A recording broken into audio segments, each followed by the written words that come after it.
All right, everyone, I just wanted to do a follow-up on the Rxb150xl. It's funny because it actually says R150S on it, so who knows what it is. I just want to give some updates on it. I've done a few things. I crashed and jacked up the bars, so I put some just cheapy bars on here. I also did a few upgrades. I put on some Rxb's hand guards. And I also, I made the mistake of, so I started messing with the stock carburetor on it and messing with the jetting before I ever even ran it. And so I don't know what the factory does. I'm not sure how the factory carburetor is. I just had read online, some of the guys had said, oh, it runs really lean. So what I ended up doing is screwing with the jetting and I damaged the carburetor. So I tried to send it back to warranty it and they said they never received it and whatever. So I just said forget it. And what I ended up doing is buying this Nibby, I can't see it, Nibby carburetor, and then you had to buy this adapter so that you can fit it on here.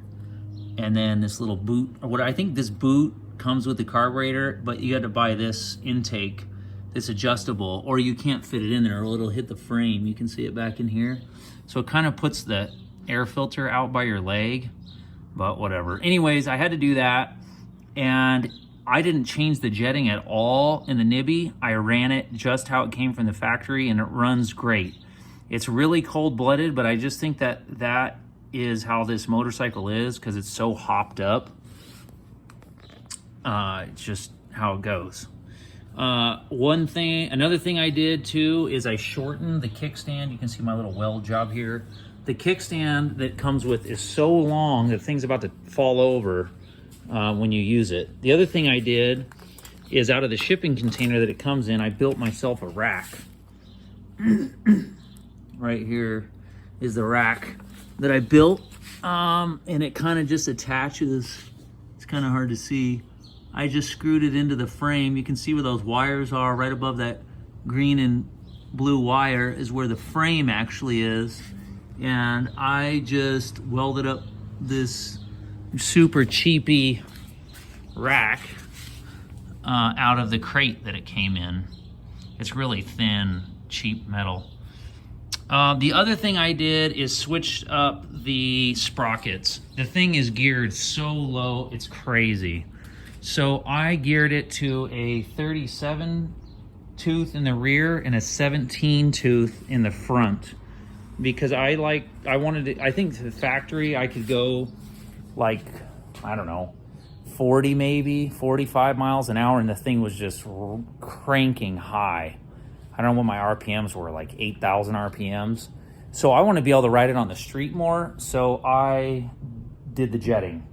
The exhaust is pretty loud. I know some guys complain of that, but I don't know. I don't ride it long distances, so it's not really a big deal. But I have, let's see, what do you think? You like it? Mm-hmm. I love it.